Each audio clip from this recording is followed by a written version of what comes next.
So hello everyone, welcome back to my channel. आज की इस वीडियो में हम लोग बहुत सारी चीज़ें देखने वाले हैं। और वो सारी चीज़ें से देखने से पहले मैं आपको तीन चीज़ बता दूँ। Char and float. Okay, so यहाँ पे मैंने एक स्ट्रक्ट लिया है और उसको नाम दे दिया है पर्सन। ओके, और यहाँ पे मैंने कैर ले लिया और स्ट्रिंग के अंदर ले लिया नेम 50, और उसके बाद इंट एज और फ्लोट हाइट मैंने दे दी उसकी। ओके, अब मैं यहाँ पे दोस्तों क्या करूँगा, जो हमारा ये पर्सन है सबसे पहले इसको मैं यहाँ से हटा दूंगा। और अब आप लोगों के माइंड में आया होगा कि मैंने ऐसा क्यों किया, क्यों आखिर मैंने ऐसा क्यों किया।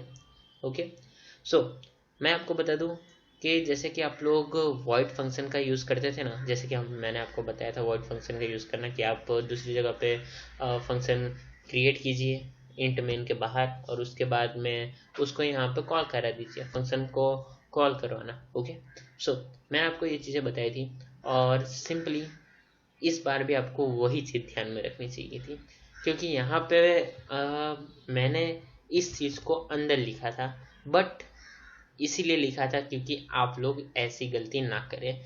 क्योंकि बहुत सारे लोग दोस्तों क्या करते हैं, वो लोग यहाँ पे ये चीज़ लिख देते हैं जो दोस्तों हमारा इंट मेन के अंदर कभी भी स्ट्रक्चर नहीं आता है। ओके, ये बात आप ध्यान रखिएगा। ऐसा लोग बहुत बार करते हैं कि सबसे पहले वो ले लेते हैं इंट मेन, और इंट मेन के अंदर वो लोग शुरू हो जाते हैं कि भी चलो अब हम लोग आगे डाल देते हैं, ये कर देते हैं, वो कर देते हैं। ओके, सो पहला लेसन आपके लिए यही है कि स्ट्रक्ट को बाहर ही रखिए, अंदर मत रखिए मेन को। और ये बात आप लोग बहुत ध्यान से सुन लीजिएगा और ध्यान से कीजिएगा, नहीं तो आपको मिस्टेक होगी और 100% होगी और आपको पता भी नहीं चलेगा, क्योंकि ये इतनी छोटी गलती है। ओके, अब हम लोग यहाँ पे सीखेंगे वेरिएबल, यानी कि जो ये चलो मान लो हम लोगों ने ये तो कर लिया, बट हम लोग इसको एक्सेस कैसे करें। सही बात है ना। दोस्तों अब मैं यहाँ पे क्या करूँगा, अब मैं यहाँ पे थोड़ा स्पीड में जाने की कोशिश करूँगा, यानी कि स्ट्रक्ट ले लूँगा और फिर जो हमारा पर्सन है यहाँ पे मैं इसको कैपिटल की जगह स्मॉल ले लेता हूँ। ओके, और पर्सन कर देता हूँ, और यहाँ पे मैं P1 कर ले रहा हूँ। ओके, सॉरी, यहाँ पे P1। ओके ओके दोस्तों, अभी मैं आपको बताता हूँ थोड़ी देर में कि मैंने ऐसा क्यों किया। ओके, सो दोस्तों अब मैं आपको बताता हूँ मैंने यहाँ पे ऐसा क्यों किया। Struct person P1। Okay, so structure जो है उसका नाम क्या है, पर्सन, उसको मैं यहाँ पे ले लिया P1। सिंपल में अभी आपको नहीं पता चलेगा, मुझे भी पता है कि पहली बार में मुझे भी नहीं पता चला था। ओके दोस्तों, स्ट्रक्चर पर्सन, उसको मैंने ले लिया पर्सन 1। ओके, समझ लीजिए। अब मैं यहाँ पे क्या करवा सकता हूँ दोस्तों, सो दोस्तों जैसे कि हम लोग वेरिएबल को डिक्लेयर करते थे ना, जैसे कि x is equal to 10। Okay, हमको सिंपली वही काम करना है, यानी कि हम लोग ऐसे ऐसा नहीं करते, ऐसे करते int x is equal to 10 ऐसे करते थे। ओके दोस्तों, सो अब मैं यहाँ पे क्या करूँगा, अब मैं यहाँ पे सिंपली लूँगा P1, उसके बाद डॉट करूँगा यहाँ पे P1 डॉट करने के बाद मैं लिखूँगा एज इज इक्वल टू 20।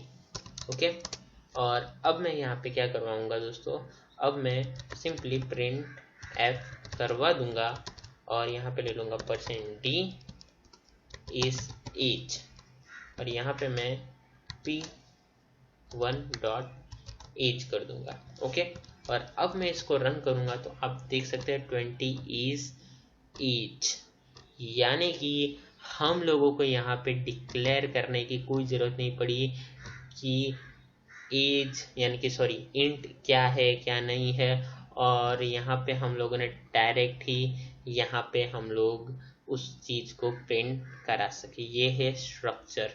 जब भी कॉम्प्लेक्स चीज़ें होगी ना दोस्तों, तो आपको ये बहुत काम आएगा, मीन्स के बहुत ज़्यादा ही काम आएगा। मान लीजिए कि खाली यहाँ पे एक ही नहीं बहुत सारे बंदे, जैसे कि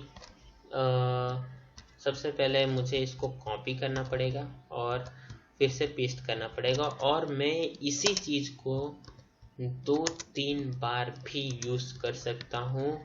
मीन्स के जो हमारा जो वेरिएबल है ना, उसको मैं 2-3 इस चीज़ों को मैं 2-3 बार यूज़ कर सकता हूँ, यानी कि एक पर्सन है उसकी एज इतनी है। ओके, और जो हमारा दूसरी पर्सन यानी कि जो दूसरा बंदा होगा उसकी जो एज है वो मैं यहाँ पे ले लूँ 30। ओके, P1 की जगह मैं यहाँ पे P3 कर देता हूँ, P1 की जगह P2 यहाँ पे, और यहाँ पे मैं ले लेता हूँ 30। ओके, सो यहाँ पे मैं मल्टीपल पर्सन के लिए कर सकता हूँ, खाली एज नहीं, मैं यहाँ पे नेम, फ्लोट और यहाँ पे कोई भी जो हमारा होता है डाटा का टाइप, कोई भी डाटा टाइप यहाँ पे यूज़ कर सकता हूँ, ले सकता हूँ उसको एक बार डिक्लेयर करके।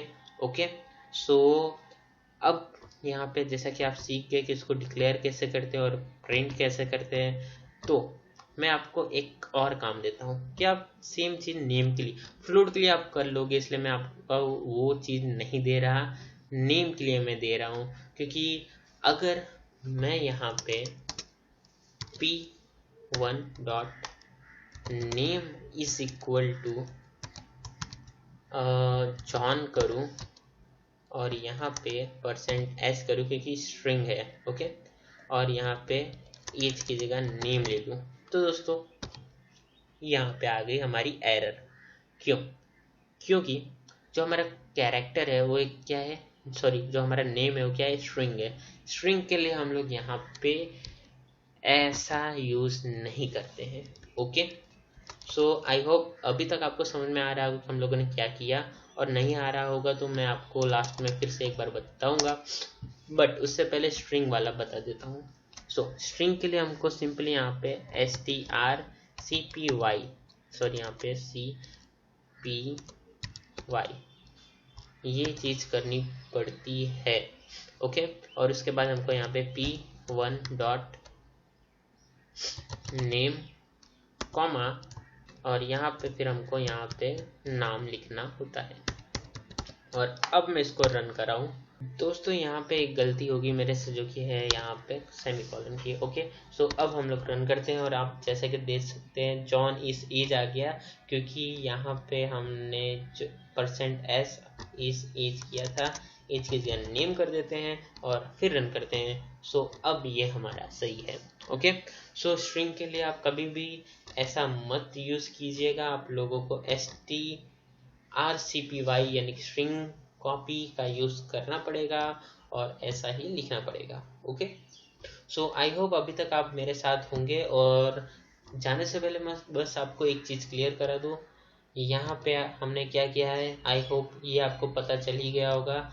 उसके बाद हम लोगों ने यहाँ पे स्ट्रक्ट और पर्सन के बाद हम लोग यहाँ पे कुछ भी नाम दे सकते हैं, जैसे कि यहाँ पे मैंने दिया है P1, P2, P3, उसके अलावा भी आप कुछ भी दे सकते हो। ओके, सो बट हाँ इतनी चीज़ आपको करनी कंपलसरी है। ओके दोस्तों, और उसके बाद में आप यहाँ पे उसको P1 dot age equal to 20, P2 age equal to 25, P3 age equal to 30, आप जो चाहे वो कर सकते हो। ओके, सो आज के लिए बस इतना ही दोस्तों, और अब हम लोग मिलेंगे नेक्स्ट वीडियो में जहाँ पे हम लोग और भी काफ़ी सारी चीज़ें सीखेंगे स्ट्रक्ट के बारे में, और जो हमारा कोर्स चल रहा है सी का वो ख़त्म होने आ ही गया है। मुश्किल से 1 या 2 वीडियो बचे होंगे जो कि जल्द से जल्द अपलोड हो जाएंगे, और उसके बाद हम लोग तुरंत ही स्टार्ट करेंगे C++।